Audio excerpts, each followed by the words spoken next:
Today, I am at Hammocks Beach State Park, just south of Swansboro, and I am paddling to Bear Island, which is roughly that direction. And Bear Island is an undisturbed 3-mile island, beautiful beaches. I know how to get there in my head. I've seen it on Google Maps. But seeing it on Google Maps and then actually paddling through all of the marshy tunnels is a totally different story. Thankfully, they have these markers over here.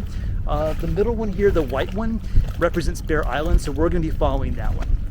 Today, we are talking about Thomas as being the last disciple to see the resurrected Lord. And so I invite you now to hear these words as we begin this adventure together from John chapter 20.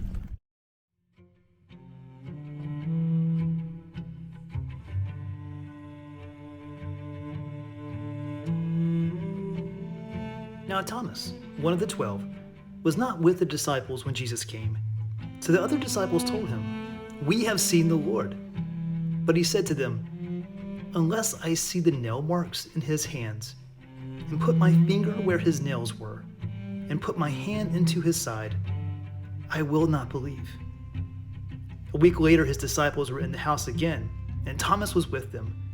Though the doors were locked, Jesus came and stood among them and said, "Peace be with you." Then he said to Thomas, "Put your finger here. See my hands. Reach out your hand and put it into my side. Stop doubting and believe." Thomas said to him, "My Lord and my God." Then Jesus told him, "Because you have seen me, you have believed.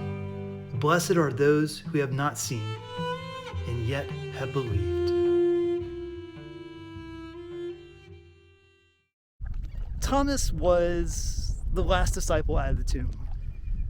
All the other disciples, they had seen the light, the glory of the resurrected Lord. But even though Thomas's eyes were wide open, he was still in the darkness of the tomb. So we just crossed the intercoastal, and it's really shallow right here, so I'm taking a little break. I see the white marker here, so we know that we're heading in the right direction. Diane Ackerman, in her book about senses, said that 70% of our sense receptors are in our eyes, which is why our eyes tend to dominate our senses. She said this is also why those who are blind also can pick up smells that we don't otherwise pick up. They can hear things that we often miss.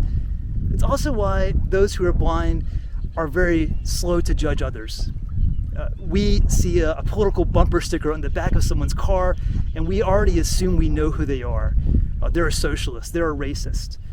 But they don't get to see the cover of someone's book. They have to listen, they have to touch that book in order to get to know it.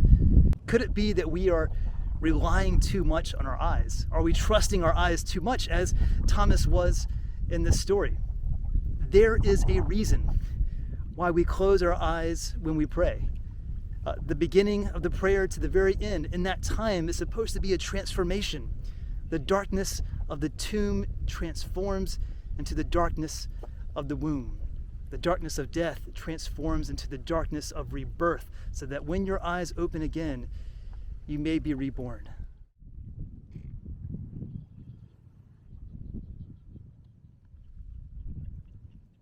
So I found a little island here, a little respite to kind of rest my arms for a bit. Now, when Christ was resurrected, the disciples had a command to go forth and to spread the good news in the world. And one of the places it really took hold of was a really unique spot. It was Antioch. This is the fourth largest city in the Roman Empire. And scholars said that it was the worst place to live in the entire world in the first century. Let me tell you why. It used to be an old fort, and so it had these huge immovable walls, but people kept moving inside of this old fort. And so people kept getting more cramped until eventually in the first century it was said that in that 2 square mile space there were 150,000 people. For perspective, New York City, the highest density, the population density in all of America today, this population density in Antioch would be 16 times greater. For more perspective, take 150% of the population in Wilmington and cram all of us into about 250 acres. No, thank you. I think a lot of us would be moving to Leland. But not only that, structurally, it wasn't very developed. It was not uncommon to hear rooms and buildings just completely collapse and fall down on people. People who lived in Antioch lived in fear of structures just collapsing on them randomly. But also, the sewer system was not developed. And so what people would do is they would use pots within their home, and they had these little ditches dug out along the sidewalks and the roads. And so then at night, they would just empty the pots out next to the road. And so the roads and the sidewalks just smelled like human waste all the time. They did the same thing with dead bodies too. And for that reason, insects, mosquitoes were horrible in Antioch. They also, during the wintertime, they had no way to cook and to stay warm. And so what they would do is they would have these like charcoal pots. And so they would have these fires, and there was no ventilation, and they were worried about drafting. And so what would happen is that all the homes would be very smoky. And then there were all of these fires, and there were epidemics and lots of floods. And it was just a miserable place to live. It was a special kind of nasty, as one scholar said. But that is why the gospel took hold there.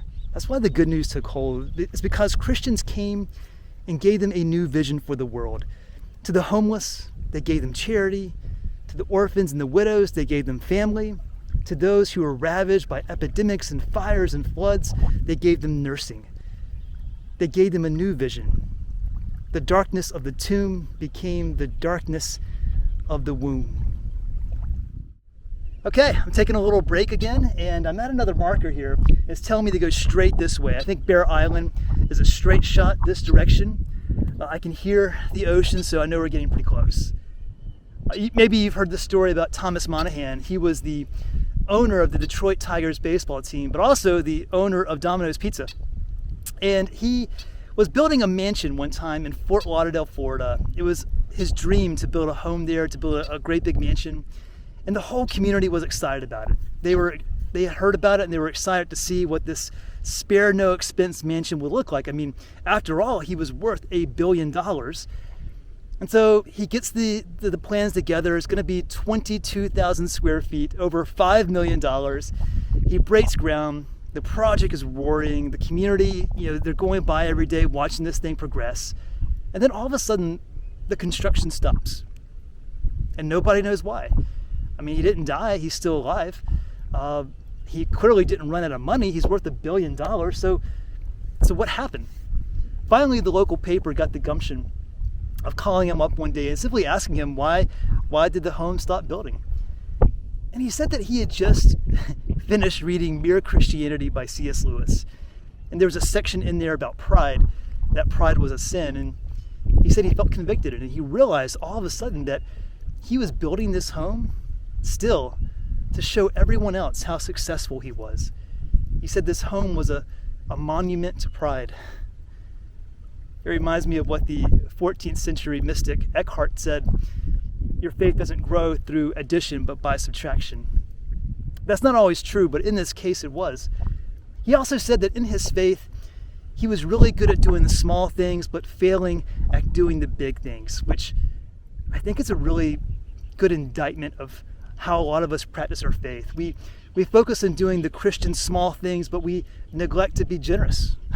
We neglect to be kind and loving, to love our neighbors and our enemies, to have bold faith. It's easier to do the smaller things of faith. It's much harder to do the bigger things.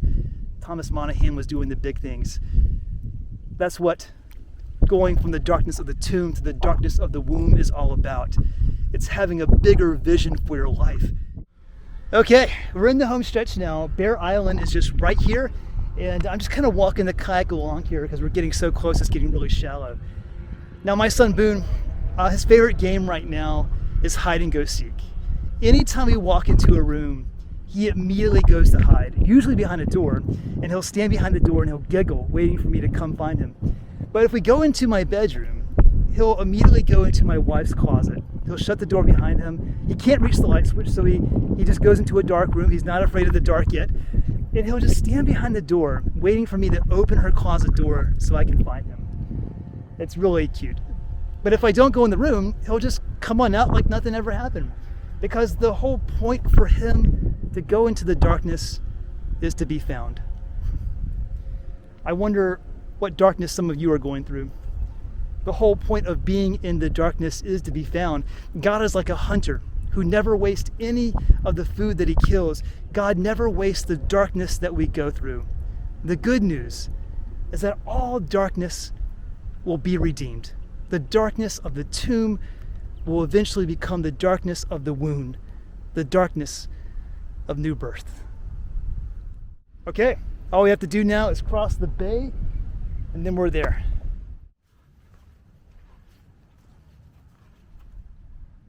It's crazy. This place is so undisturbed that you can hear the little crabs going in through the marsh as I walk along.